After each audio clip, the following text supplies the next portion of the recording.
So when GDPR came around, although everybody had 2 years to be prepared, not everybody took 2 years to be prepared.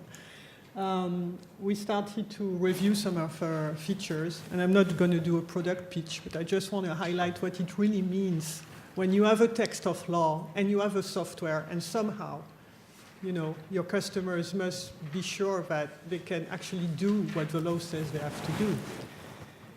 And I'll start with a little piece here, data protection and privacy strategy, because obviously, regardless of the great software you have, it's only one piece of the equation. And I had to keep telling customers that, yes, once you install or upgrade your software, it's great, but you still have to have your policy in place, your retention times, how you're going to deal with all the information that's coming out, that is out of the system, right? So that's a side note, but. Because we're on this piece, I just go to the other piece, which is role-based permission. And this was to be emphasized of the need to know that's in the GDPR. And if you are in HR, this system is used by employees, of course, but also mainly by HR professionals. And if you want to have your organization really nicely compliant, you want to have maybe somebody who is taking care of the learning of the employees, doesn't need to know all the salaries of the employees, right? So you're going to cut roles and make sure that in the system they can't access everything they shouldn't access. Data purge, of course, suddenly everybody started to worry about purge. And before we all worried about retention times, that we kept the information long enough, but then it stayed. Nobody cared, right?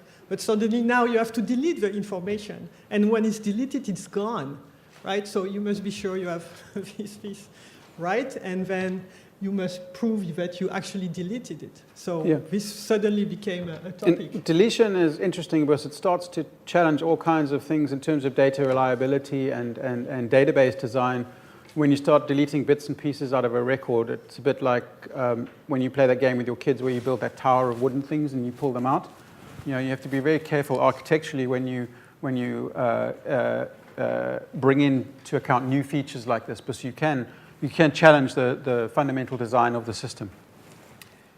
So data blocking, it's a bit linked to the need to know, right? You don't want everybody to see everything. Audit, we discussed this again. Now in GDPR, to prove compliance, you want to be sure that whoever accesses the data, it's tracked, and that you can record, proof of if there is an audit. Consent, of course, this is mostly for candidates outside, the outside-facing piece of the software. The good thing here is that we track consent versioning. So you would know when people have accepted a certain consent version that, as a recruiter or as a firm who is recruiting, you're going to draft your own statement and you can version it and be sure what version people had.